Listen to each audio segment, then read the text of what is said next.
Sa isang tahimik na baryo sa probinsya, nakatira sina Leo at Maria, isang mag-asawang kilala sa kanilang kabaitan at pananampalataya. Sila ay 12 taon ng kasal, at sa kabila ng maayos nilang pamumuhay, may isang bagay na matagal na nilang hinihintay: ang pagkakaroon ng anak. Araw-araw, pinagdadasal nila na sana, isang araw, marinig nila ang iyak ng isang sanggol sa kanilang tahanan.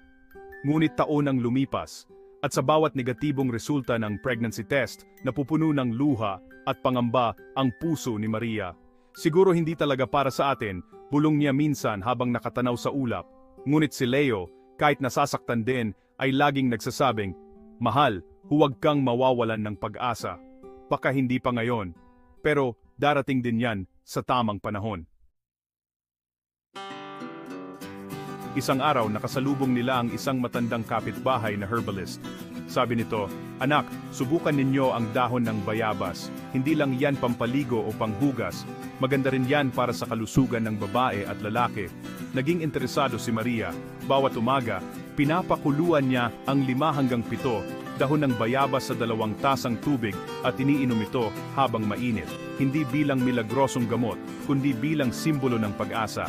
Kasabay nito, binago nila ang kanilang pamumuhay. Nagtanim sila ng mga gulay sa bakuran, naglakad tuwing umaga at nagsimulang kumain ng masustansya. Bumaba ang stress, gumanda ang tulog, at higit sa lahat, lumalim ang kanilang pananampalataya. Isang araw ng umaga, nagising si Maria na parang iba ang pakiramdam. May kakaibang saya at kaba sa kanyang dibdib. Sinubukan niyang magpa-check up, at habang hawak ni Leo ang kanyang kamay, narinig nila mula sa doktor ang mga salitang bumago sa kanilang buhay.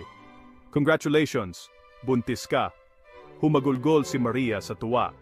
Matapos ang halos 9 na taon ng paghihintay, dumating din ang biyayang matagal nilang pinangarap. Ang dating tahimik na bahay, na puno ng halakhakan, ng mga kwento, at ng halimuyak ng gatas ng sanggol. Ang aral ng kwento. Minsan, iniisip natin na nakalimutan na tayo ng Diyos. Pero ang totoo, ang bawat paghihintay ay may dahilan. May mga oras na kailangan muna nating maghilom, magbago, at matutong magtiwala bago dumating ang biyaya. Kaya kung ikaw ay kasalukuyang naghihintay ng anak, ng pag-ibig, o ng himala sa buhay, tandaan mo, ang paghihintay ay hindi parusa. Ito ay paghahanda. Kagaya ni Leo at Maria, patuloy kang manalig. Alagaan ang iyong kalusugan, alagaan ang iyong puso, at huwag mawalan ng pag-asa, sapagkat sa tamang oras, maririnig mo rin ang tugon ng Diyos, isang tugon na puno ng pag-ibig, ng tuwa, at ng bagong simula. O si Mav mula sa Mav's Healthy Tips, nagpapaalala na ang tunay na kalusugan ay hindi lang sa katawan, kundi pati sa puso at pananampalataya.